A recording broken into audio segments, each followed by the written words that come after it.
There.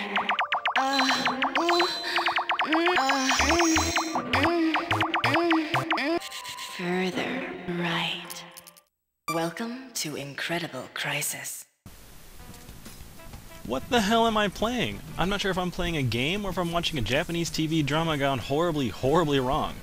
Well, welcome to Incredible Crisis, a wacky PS1 title that is anything but ordinary. With no shortage of ridiculous, even for Japanese standards, Incredible Crisis is a gameplay experience that's unlike anything I've ever had before.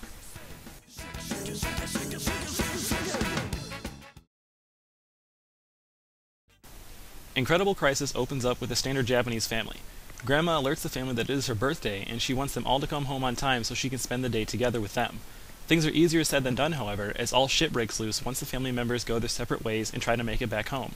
Teneo, a salaryman and father of the family, nearly gets run over by a wild wrecking ball and ends up defending the coast from a UFO. Etsuko, his wife, gets caught up in a bank robbery plot and ends up jumping in a fighter jet to take down a gargantuan pink teddy bear that's terrorizing the city. Tsuyoshi, the younger son of the family, gets shrunk down to the size of an ant and has to escape from a spider and man-eating mantis, and Ririkash skips school to go shopping and ends up befriending a tiny UFO who's trying to make contact with his mothership. I wish I was making this up. This game is that batshit crazy. The story is completely off the wall and nonsensical, but it's surprisingly well written. You might be asking yourself, why is the boy the size of an ant, only to have that explained later in the game by another family member's story. I liked how this happened, how each event connects to one another in the family's crazy roots home. Everything is again distinctly Japanese as well, so expect to see lots of hiragana and katakana throughout the scenery and locations visited. Incredible Crisis is over rather quickly, clocking in at around only 2 hours, but it's a nutty 2 hours that you won't soon forget. And to top it all off, the game actually hints at a sequel after the credits roll, but as far as I know, there's no sequel has been released. Dodging traffic while riding on an ambulance stretcher, shopping for the best sale items at the department store, walking carefully across a spider's web, and escaping from a bank heist undetected are just a few of the things you'll do in Incredible Crisis. The game is a collection of mini-games that encompass the larger plot of the story. Each character has about 5 or 6 games to complete to see them return home safely, and each task is more bizarre than the last. Games range from the easy, like dodging opening hangar doors in a fighter jet, to incredibly difficult, like making button inputs a la Parappa the Rapper, and usually teeter towards the crazy side, like giving a strange woman a massage on a Ferris wheel while she moans with excitement. Each game has simple controls that are given to you before the start of each task, but for the most part, you'll be using trial and error to succeed. Some games are completely chance, such as one where you have to answer random yes or no questions in under 3 seconds. There's no way you can do the math or think out the answers to some of them in 3 seconds, so you're just going to have to hit a button and hope you get lucky. Much like games made in the early 90s, if you give it some time and keep trying though, even the hardest puzzles can be completed.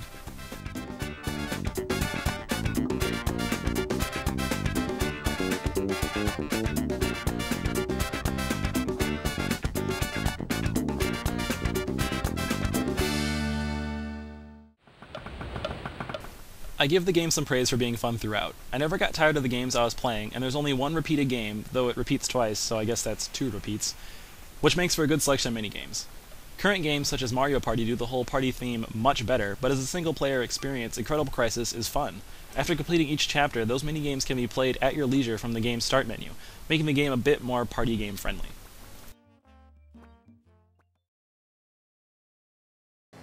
What other game has giant pink teddy bears rampaging through the streets of Shibuya, runaway wrecking balls destroying buildings, and old ladies riding snowboards down icy mountains while being shot at by bandits?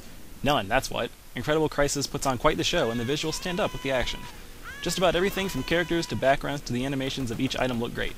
I like the expressions on the characters' faces. They're genuinely funny, though they are without a doubt Japanese. This is a PS1 game though, so everything is rather big and blocky, but given that, things still look pretty damn good. Catchy music plays during the mini-games, upbeat tunes while working out Taneo's office, desperate music plays while trying to disarm a bomb in a bank safe, and casual beats play while shopping for new lipstick and body spray. Some annoying tendencies raise their head, though, when you make mistakes during gameplay. Characters tend to scream out the same objections to your failures over and over again, and they are fun at first, but anything but acceptable after the 10th, 20th, and 30th time.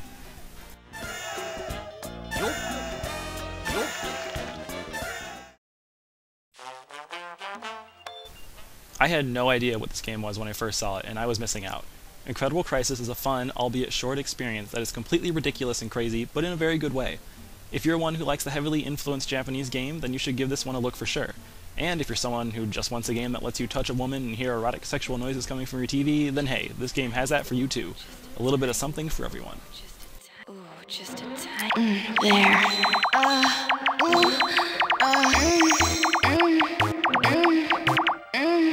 the way up.